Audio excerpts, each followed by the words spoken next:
galera! Tudo tranquilo? Bora começar mais uma aula?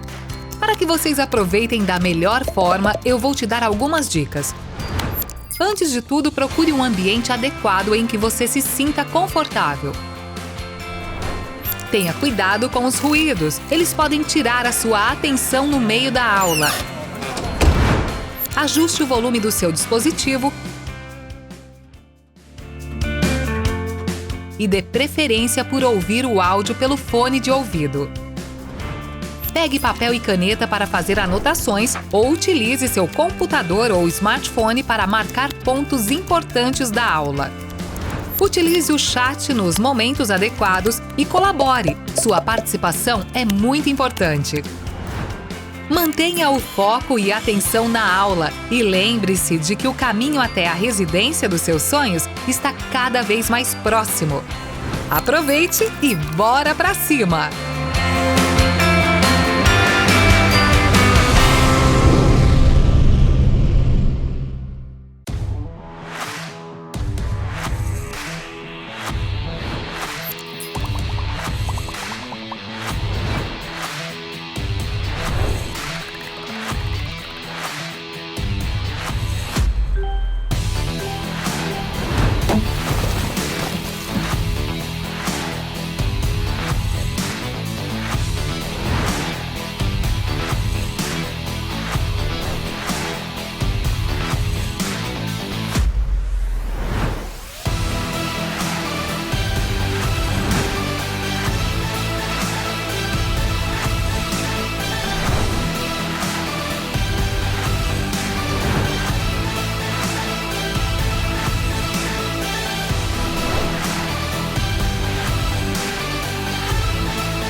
Um diferencial importante que a Medway tem é a relação bem próxima, né, que os professores têm com os alunos. Fazer o curso tirou muita angústia que eu tinha, facilitou muito a jornada aí, no sentido de entregar alguns tópicos já que a gente precisa. Os professores estão sempre bastante presentes. A Medway me mostrou que eu poderia mudar a minha formação como médica e não só como concurseira naquela época. Então ela mudou o meu mindset para que eu viesse preparada para São Paulo para ser uma grande residente, mas também uma grande médica no futuro.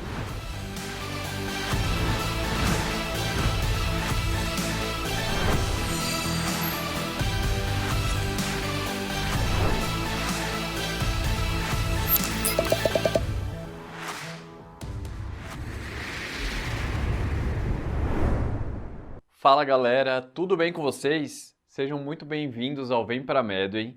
Eu me chamo John, sou clínico de formação lá pela Unicamp, professor de preventivo aqui na Medway e hoje estou aqui com vocês para vocês conhecerem um pouco, verem dois trechos da aula Evolução do SUS de assuntos que não necessariamente são bem explorados tanto na faculdade quanto em outros lugares. Então, a nossa aula hoje de Medicina Preventiva e Social vai ser sobre um dos focos mais importantes para as provas de São Paulo, que geralmente plantam uma série de dúvidas na cabeça de vocês, mas o mais surpreendente é que não é tão difícil de conseguir dominá-los. Por quê? Porque só precisa ter todo esse contexto aí, esse pano de fundo, para conseguir mandar ver na hora das provas aí de residência médica, beleza? Então, vocês vão ver um trecho agora sobre financiamento do SUS, principalmente dos dois principais marcos que definem hoje como que as esferas pactuam os repasses de dinheiro para financiar o nosso sistema. Eu estou falando da Lei Complementar 141 de 2012 e da Emenda Constitucional 95 de 2016, que é a PEC do teto. E depois vocês vão ver um trecho da parte de saúde suplementar. Para quem não sabe, é uma tendência extremamente forte nas provas de São Paulo ter esse assunto. E por isso, quero que vocês confiram na íntegra o que a galera viu aqui no Extensivo São Paulo. Bora conferir? Então, 2 anos depois, a gente tem essa lei complementar na mesa, que é a Lei Complementar 141 de 2012. Galera, é importante que vocês saibam principalmente desses 4 marcos o que eu estou falando. Então, eu quero que vocês leiam Lei Complementar 141 na prova e o ano de 2012 e vocês se localizem exatamente no que aconteceu, porque só são 4 marcos. Então, vale a pena ir.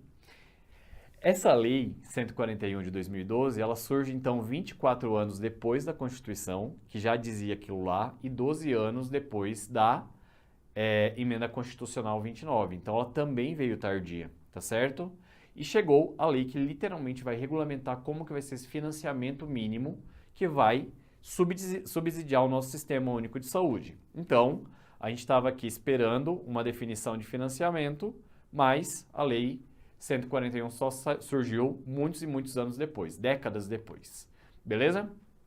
Mas ela trouxe essa definição da aplicação mínima.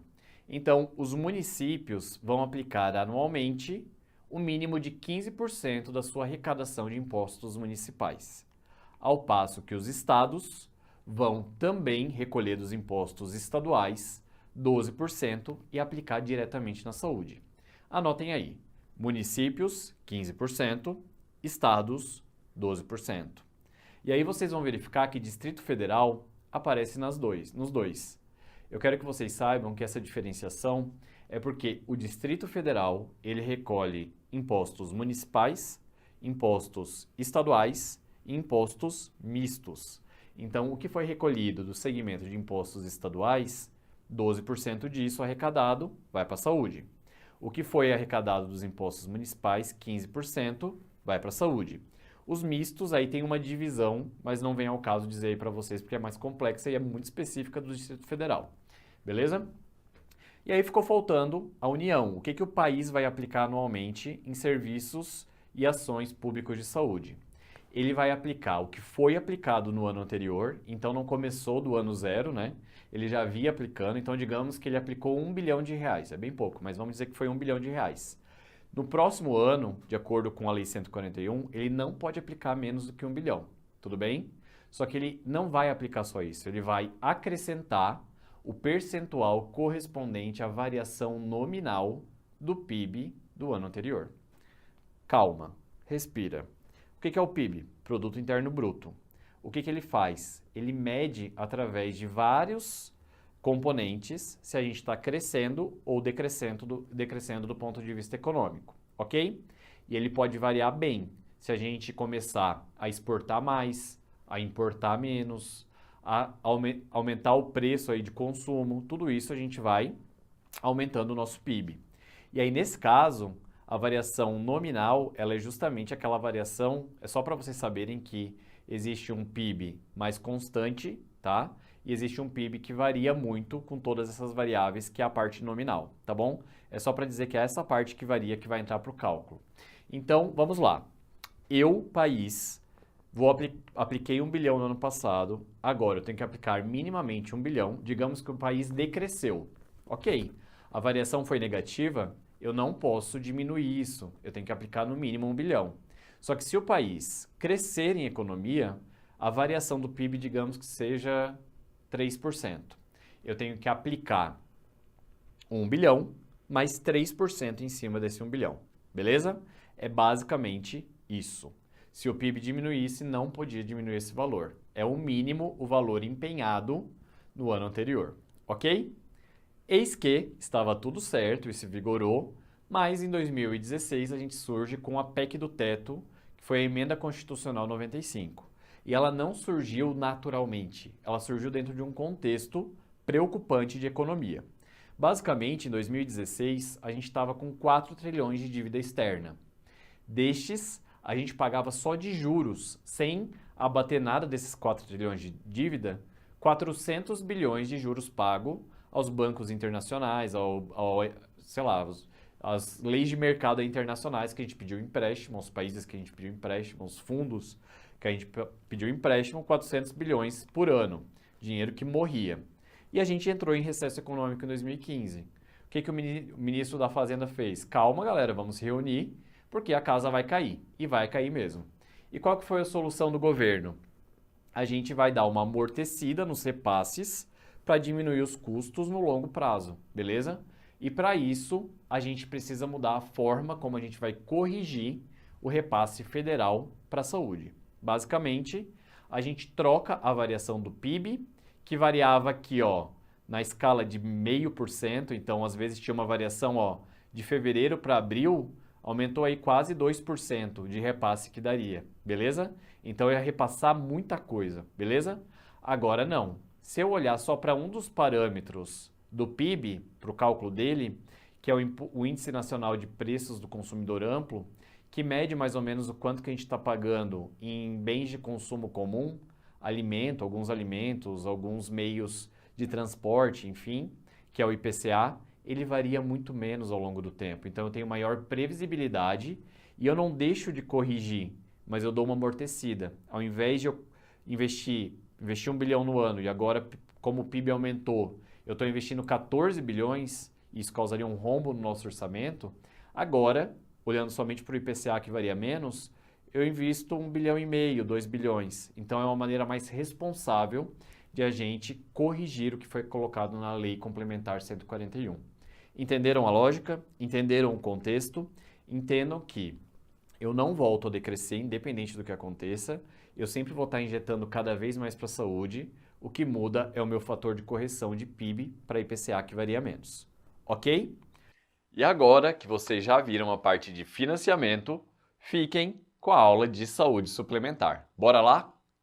Galera, Constituição de 88, no seu artigo 199, fala que a gente é livre à iniciativa privada, tá bom? Eu já falei isso para vocês na última aula. E a saúde suplementar, eu já falei para vocês também, que é uma assistência à saúde, mediante a contratação de um plano ou de um seguro de saúde, ou então um atendimento por um particular autônomo, basicamente o médico que está aí no consultório e não atende nem plano nem seguro, beleza? Saúde suplementar. Só que ela é regulada pela ANS, que é a Agência Nacional de Saúde Suplementar, que foi uma autarquia criada em 2000 e ela tem como função a regulação, fiscalização e ela responde diretamente para o Ministério Público, ok? Basicamente, qual que é a função da ANS? É fazer com que isso não aconteça tanto no Brasil, tá?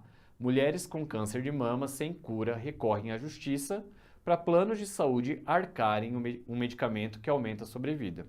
Aqui, a ANS agiu nesse caso fazendo com que, se você oferece assistência a esse paciente tem câncer e tem um medicamento que vai melhorar a sobrevida, você vai ter que oferecer, amigão. Não é por diferenciação que vai acontecer essa recusa. Então, a ANS, ela literalmente dita a regra que as operadoras de saúde que são da iniciativa privada aqui no Brasil precisam ou se adequar, ou se não serão fiscalizadas, autuadas e eventualmente até fechadas. Ok? Entenderam o papel da ANS? O que a gente precisa saber sobre a saúde suplementar, que é bola certa nas questões da USP São Paulo, justamente por eles terem um contato muito dentro dessas políticas internamente. Basicamente, elas fazem um processo de ressarcimento ao nosso SUS. Como que elas fazem isso? O paciente que contrata um plano, ele vai ser atendido no SUS, caso ele precise, porque o nosso acesso é universal.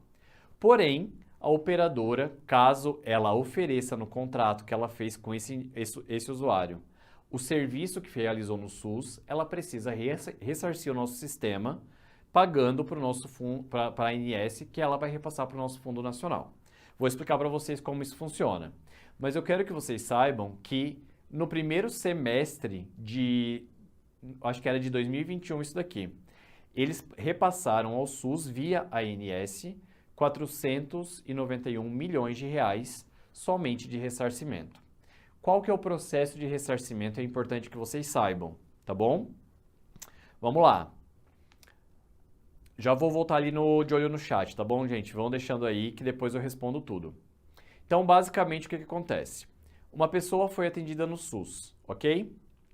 Quando ela é atendida no SUS, ela vai ter alguma ficha de atendimento. Pode ser uma autorização de internação hospitalar, enfim, de atendimento ambulatorial, enfim. Essa ficha chega numa central, que é um sistema de informação, e eles vão cruzar com os beneficiários dos planos de saúde pela ANS. Então, o John foi atendido no SUS, mas o John é também vinculado e tem um plano de saúde na empresa X. Quando isso acontece, dá um match, tá certo? Então, tem uma identificação de beneficiário atendido. E a partir disso, automaticamente a operadora recebe uma notificação para que ela faça o pagamento para a ANS e ela faça o ressarcimento para o nosso Fundo Nacional de Saúde utilizar dentro do seu fluxo. Caso a operadora não concorde, ela pode apresentar uma impugnação que volta para a análise da ANS e se ela aceitar, arquiva e está tudo bem. Caso contrário, não aceitei, volta para a operadora, paga. Não, quero um segundo recurso. Não aceitei, volta para a operadora. Se ela não pagar, ela fica com uma dívida ativa e pode até fechar ou ser multada e ter multas progressivas. Caso ela pague para a ANS, vai para o fundo de saúde, limpa o nome e está tudo certo. Beleza? Então esse esquema de ressarcimento acontece. Mas tem que ser um atendimento no qual era coberto dentro daquele plano. Se não for coberto, aí fica com o SUS e paciência, ok? O que mais a gente precisa saber? O beneficiário, ele também pode ter um ressarcimento direto para ele. Porque quando ele contrata, por exemplo, um plano de saúde para atender regime ambulatorial e laboratorial, beleza. Aí eu escolhi um médico de confiança, um amigo meu aí para fazer um procedimento e um atendimento. Tudo bem, eu posso fazer isso e o plano ele deve me cobrir alguma coisa. Então eu vou ali, eu pago, se não está na lista dos médicos ou dos procedimentos que o plano, dos médicos que o plano tem ali vinculados, né? E aí a operadora só vai ressarcir se for um procedimento coberto por esse plano ou não, beleza? E ela vai ressarcir o valor que consta numa lista dos valores pagos por esse procedimento. Então, só para vocês entenderem que eu posso escolher um plano, eu mesmo assim consigo escolher aonde que eu vou fazer, qual procedimento eu vou fazer, só que eu só vou ser ressarcido dentro de uma tabela, que geralmente é um valor bem baixo, tá bom? E se tiver dentro da lista de procedimentos e atendimentos que a gente pactou na contratação do plano. Legal? Essa é um ressarcimento do plano direto para o usuário. O que eu expliquei naquele fluxo é do plano em relação ao nosso governo via ANS. Legal? Uma coisa importante, vocês têm que saber que a maioria das contratações de planos de saúde e dessas operadoras são como coletivas empresariais. É uma empresa que dá adesão a esse plano, tá certo? Para todos os funcionários como uma forma de incentivo para trabalhar naquele lugar. Isso daqui corresponde a mais de 60% de todos os planos de saúde no Brasil. E isso cai nas provas também, quando eles falam se é individual ou coletivo. Coletivo empresarial sempre, beleza? É bem discrepante aí. Quais são as tendências que a gente vê? Quem vai prestar FAMERP, coloca aí, porque isso é uma coisa que virou padrão na FAMERP. Tendências da saúde suplementar. Primeiro delas, fenômeno de verticalização. Basicamente, eles estão criando hospitais e redes próprias para que o usuário não seja atendido em redes credenciadas, onde eles perdem maior controle e precisam pagar mais. Então, se eu for atender na rede própria, essa rede própria está dentro aí dessa organização que se verticalizou, ela ganhou complexidade e consegue atender mais. Então, não é incomum, por exemplo, a gente contratar um plano de saúde da Unimed, por exemplo, e eu só poder ser atendido no hospital da Unimed, ou contratar da Mil e só ser atendido no hospital da Mil, e nos médicos vinculados da Mil, porque nessa verticalização eu quero deixar tudo em casa para diminuir o controle de gastos, tudo bem?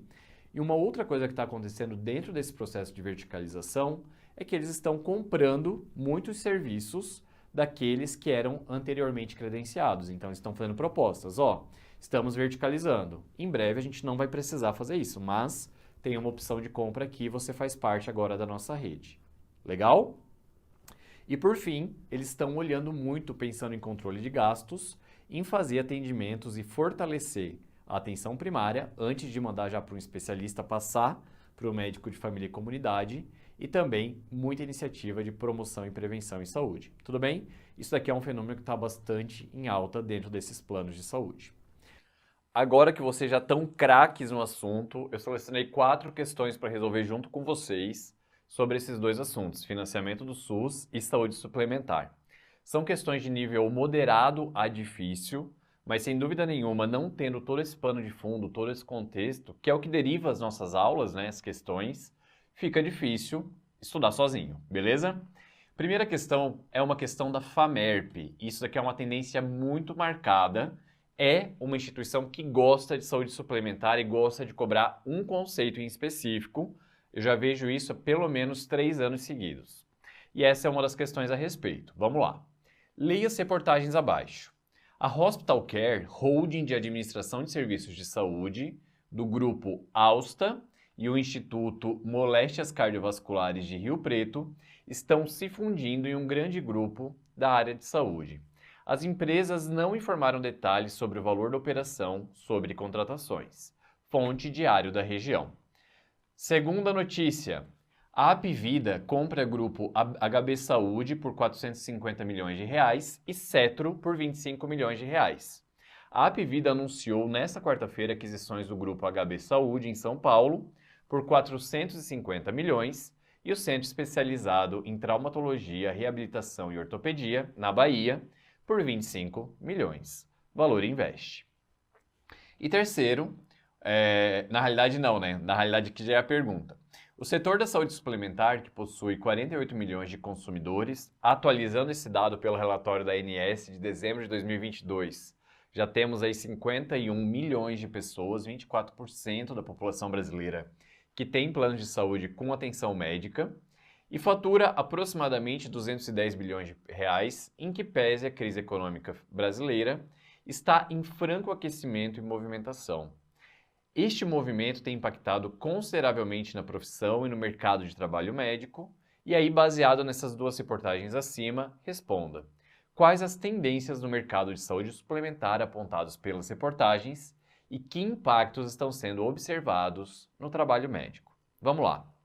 A letra A fala que as 2 notícias dizem a respeito da verticalização da cadeia de produção da assistência em saúde, concentração dos usuários nas grandes operadoras, diminuição das práticas liberais em medicina, com crescimento das formas de assalariamento, de contratos como pessoa jurídica e de múltiplos vínculos empregatícios. Letra B. Terceirização das operadoras através da gestão em parcerias com hospitais, clínicas e laboratórios, expansão das cooperativas, aumento das práticas liberais em medicina, com diminuição das formas de assalariamento, e os médicos estão concentrando suas atividades em seus consultórios. Vamos lá. A primeira crítica em relação à letra B é que diz justamente o contrário. As operadoras estão se fundindo serviços para construir uma rede potente de serviços próprios. Então, essa terceirização seria o contrário, seria você colocar serviços para outros polos para conseguir atender os usuários. É um movimento justamente contrário do que está descrito ali. Então, já sabemos que não é isso, tá bom? Então, não está fazendo uma gestão em parceria. Ele está literalmente fundindo esses serviços, comprando esses hospitais, clínicas, para conseguir ser a rede oficial dos seus serviços, tá bom? Expansão das cooperativas médicas. Com esse fenômeno do domínio de poucas operadoras em saúde ali dentro do mercado brasileiro, as cooperativas, tipo as Unimedes da vida, vêm perdendo força em relação a atrair usuários, então é um movimento contrário também. Aumento das práticas liberais da medicina, com diminuição de assalariamento e foco dos médicos no consultório. Não, muito pelo contrário. A medicina ela é vista como uma prática liberal aqui no Brasil, mas esse tipo de movimento de concentração de mercado faz com que os médicos cada vez mais se vinculem, porque a grande concentração dos usuários que paga por saúde aqui no Brasil está associado a uma dessas operadoras, seja por um benefício da empresa, seja por um plano por adesão, que são os planos coletivos, ou de maneira individual, pagando ali. Então, essa daqui vamos descartar, ela está errada por todos esses motivos. A letra C fala que é uma integração da rede assistencial com formas de gestão horizontalizadas. Uma gestão horizontal é uma gestão que tem múltiplos pontos de contato. Nesse fenômeno onde você está agregando várias empresas para uma única gestão, é justamente o contrário de uma gestão horizontal. É uma gestão vertical, beleza? E cooperadas em várias operadoras de uma mesma região. Não. Literalmente, uma grande operadora está comprando vários serviços, então está cada vez mais concentrado e não difuso em várias operadoras. E reestruturação do modelo assistencial com enfoque em prevenção, valorização do trabalho médico, com processos de trabalho centrados no modelo de cooperativas. Não é isso, tá certo? Isso daqui a gente não consegue extrapolar, inclusive, do que a gente obteve das notícias, mas também são fenômenos que a gente tem visto, principalmente foco em prevenção. Mas valorização do trabalho médico, processos centrados em modelos de cooperativas está errado, tá bom? Então, essa daqui também vai cair fora. A letra D fala que há uma expansão do número de operadoras em saúde nos últimos 5 anos. Não, é o contrário. Tem grandes operadoras crescendo cada vez mais, comprando cada vez mais e dominando o mercado em saúde suplementar no Brasil, então é o contrário. Notadamente as filantrópicas e de autogestão, que são a minoria das formas de saúde suplementar que a gente tem aqui no Brasil. Lembrando que filantrópicas são as santas casas, as beneficências, são instituições sem fins lucrativos, de iniciativa privada, tá certo? Que tem como objetivo estabelecer algum bem social, uma filantropia, tá bom? Então, não são hospitais públicos, pertencem à saúde suplementar, mas é uma pequena parcela, tá? E a autogestão são quando grandes empresas oferecem os planos e administram os serviços que vão ter nesse plano. Então, a própria empresa faz parcerias com hospitais, com clínicas, laboratórios e define qual que é o plano que os seus funcionários vão ter. Aqui precisa ser grandes porque é algo bem complexo. Cito o Banco do Brasil, que tem uma autogestão, tá bom? Mas também tem sido cada vez mais raro, cada vez mais eles estão fazendo parcerias com operadoras de saúde para poder resolver esse problema, tá bom? Integração da rede assistencial com modelos de atenção centrados na pessoa e na autonomia médica, de acordo com o Código de Ética e dos respectivos conselhos em medicina. Não também, tá bom? Todos eles vão em desencontro com o que a gente viu na questão. O que a gente vê ali é clássico de uma verticalização, quando uma grande operadora tem se expandido através de compra e fusão de serviços menores que antes prestavam serviços por um contrato com essa operadora e agora já fazem parte desse grande grupo, tá bom? Então essa é a nossa resposta, mas veja que quase 30% das pessoas que respondem vão nas outras alternativas. Ela é considerada uma questão moderada difícil, tá bom? Então, vale a pena aí vocês terem esse tipo de conceito. A 2 é uma questão do IANSP, ela é considerada difícil, mas vocês vão conseguir entender através do gráfico o que eles estavam procurando. Fala que a saúde suplementar no Brasil é a atividade que envolve a operação de planos e seguros privados de assistência médica em saúde, referidos simplesmente como planos ou seguros de saúde. Essa operação é regulada pelo poder público, pela Agência Nacional de Saúde Suplementar e pelas operadoras que compreendem seguradoras especializadas em saúde, medicina de grupo, cooperativas, instituições filantrópicas e esquemas de autogestão. O gráfico mostra a variação numa faixa de 2004 a 2015 de 2 parâmetros relacionados à saúde suplementar no Brasil. E aí eles querem qual que é a alternativa correta desses parâmetros. A primeira coisa que vocês têm que olhar num gráfico em preventiva é qual é o tipo de gráfico. Então aqui a gente tem uma representação de gráfico em linhas e eu quero que vocês procurem inicialmente o título, que resume o que esse gráfico significa, que aqui foi ocultado justamente porque faz parte da tua dedução para a questão saber qual que eram os parâmetros envolvidos, e as legendas, que falariam o que seriam essas linhas. Também foi ocultado em função de ser o desafio da questão. Não tendo isso, vamos olhar os eixos. Os eixos, então, aqui no eixo X eu tenho uma janela de tempo, que vai de 2004 a 2015, e aqui um crescimento em milhões, numa escala linear, então aumenta 500 mil para cada linha dessa. E a que a gente vê aqui é que houve, então, uma linha com tendência a decrescimento, principalmente em 2011 em diante, tá certo? E essas duas linhas se comportam de maneira diretamente proporcional. Então, a queda de um representa a queda do outro. Beleza? Então, vamos lá. Então, eu estou procurando alguma força de grandeza em milhões, tá certo? Que houve uma queda nos últimos anos que é diretamente proporcional. Vamos lá, então, ver qual que é a nossa alternativa correta.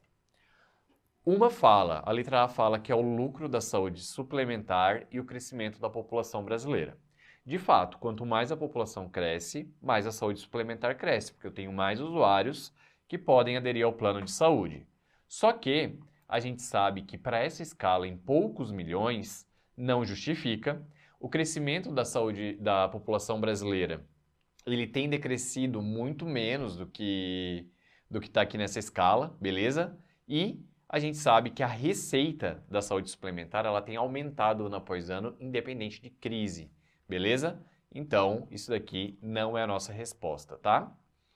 A letra B fala do lucro da saúde suplementar, que a gente sabe que é muito maior em casa de bilhões e não de milhões, então já poderia tirar.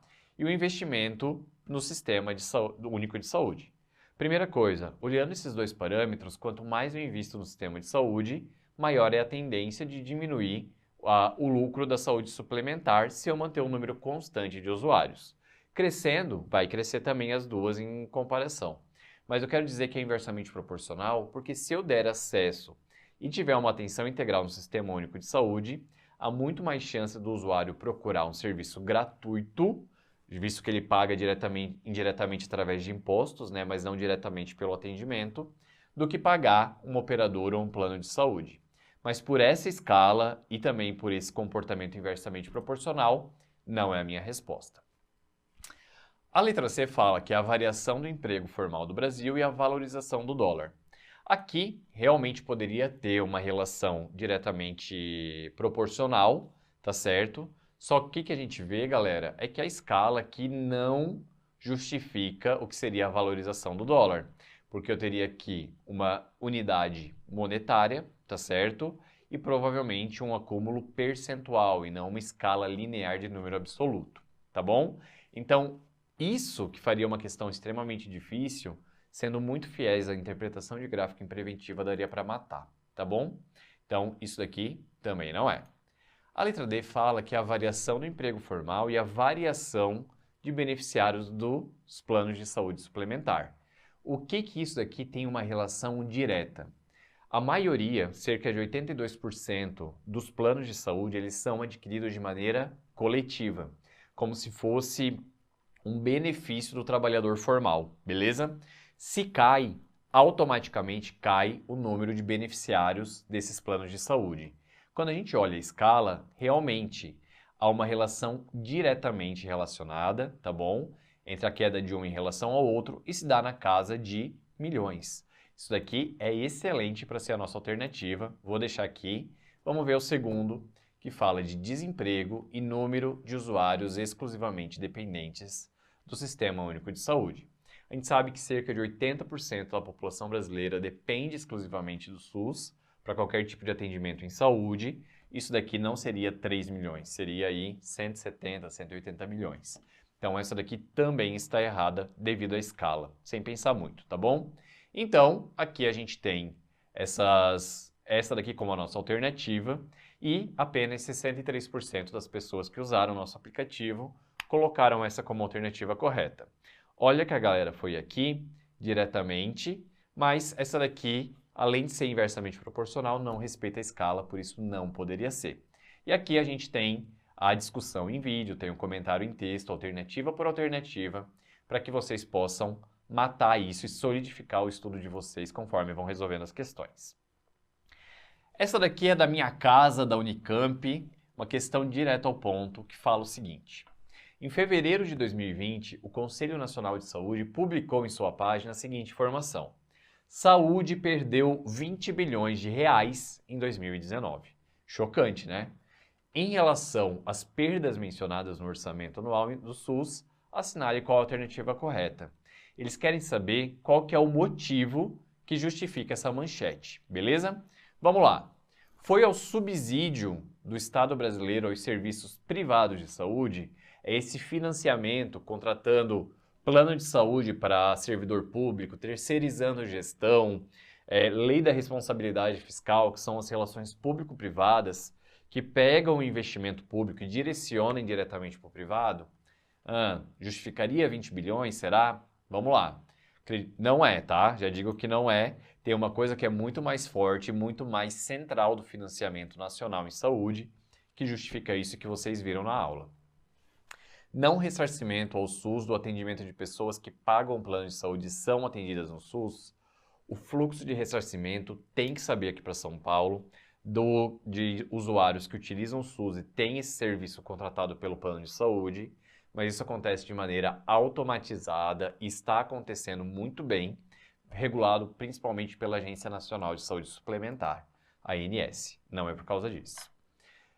Deve-se a compra de planos privados para funcionários públicos nas diversas instâncias do governo e empresas públicas. Isso aqui é uma forma de subsidiar o serviço privado através de dinheiro público, mas não é isso responsável por todo esse rombo de repasse. Isso só aconteceu devido à nossa dívida externa de trilhões aos fundos monetários internacionais que forçaram a instituição da PEC do teto, a emenda constitucional de 2016, que fez com que a gente ajustasse o repasse da União como se fosse o montante do ano anterior, do que foi aplicado no ano anterior, mais a variação do IPCA ao invés do PIB, porque o IPCA ele varia muito menos e esse repasse ele é muito mais conservador na correção, tá bom? Então, a gente não perdeu 20 bilhões, mudou o parâmetro e deixou de repassar. Mas o perdeu ali é uma maneira sensacionalista de dizer, mas mudou a política, mudou o modelo de financiamento, paciência, vai continuar congelado aí nos próximos 20 anos e isso a gente acredita que vai diminuir um repasse de pelo menos 400 bilhões para o SUS, beleza? Vamos lá então para a nossa última questão, que é da Faculdade de Medicina do ABC de 2023. Sobre o financiamento do Sistema Único de Saúde, os percentuais de investimento financeiro dos municípios, Estado e União são definidos atualmente pela Lei Complementar 141 de 2012, que é resultante da sanção presidencial da Emenda Constitucional 29 de 2000, que foi o marco anterior à Lei Complementar 141 de 2012. Sobre o financiamento previsto em tal legislação e que vocês conferiram na aula, é correto afirmar. Vamos lá. A União destina 20% das receitas brutas? Não, a gente já sabe que é o montante do ano anterior corrigido por um indicador de inflação, que antes, na lei original 141 de 2012, era o PIB e agora, com a emenda constitucional, passou a ser o IPCA, o fator de correção. Então, isso aqui já vamos tirar, não vamos nem terminar de ler para não incomodar. Municípios e Distrito Federal devem aplicar anualmente 30% da arrecadação. Vocês já viram que é 15% municípios, 12% estados e a União, tudo que foi aplicado no ano anterior, mais uma correção pela inflação, tá bom? Então a gente sabe que não. Municípios e Distrito Federal devem aplicar anualmente, no mínimo, 15% da arrecadação de impostos, cabendo aos estados 12%.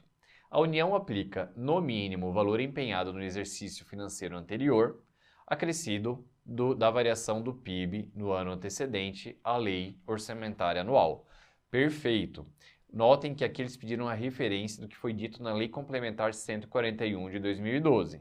Nessa original foi o PIB utilizado para o financiamento da União. Com a emenda constitucional mudou para o IPCA, mas paciência, a questão foi muito clara, que ela queria o que foi publicado ali. Uma coisa interessante sobre o Distrito Federal é que ele capta impostos municipais, estaduais e mistos. No que diz respeito aos impostos municipais, mínimo de 15% aplicado no município. No que diz respeito aos impostos estaduais, mínimo de 12% aplicado ao estado. E nos mistos eles fazem uma conta que é muito específica, não vale a pena entrar em detalhe aqui para vocês. Mas saibam que não estaria errado colocar municípios e Distrito Federal aqui, 15%, e Estado e o Distrito Federal, 12%, estaria tudo ok também. Beleza? E aqui, olhando só as porcentagens, 30, 40, 20, 30, já sabemos que está errado. Essa é uma questão considerada fácil, tem que saber, e 83% dos que fizeram aqui souberam, portanto, ela foi considerada uma questão mais fácil entre todas. Beleza, galera? Tranquilo? É isso, espero que tenham curtido a aula, espero que tenha sido muito útil para vocês e a Medway ela tem todas as suas aulas formadas por estatística, por análise, a gente vê tudo que caiu no ano anterior, junta com o que tem caído nos últimos anos, analisa as tendências, o que é relevante, tudo que estão nas aulas são conteúdos de alto valor para as provas e tá aqui como vocês matarem questões sem grandes dificuldades, porque vocês já foram expostos a isso anteriormente. Fechou? Um grande abraço, qualquer coisa, tamo junto demais, manda mensagem, a gente tá aqui para ajudar vocês. Um beijo!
diferencial importante que a Medway tem é a relação bem próxima, né, que os professores têm com os alunos.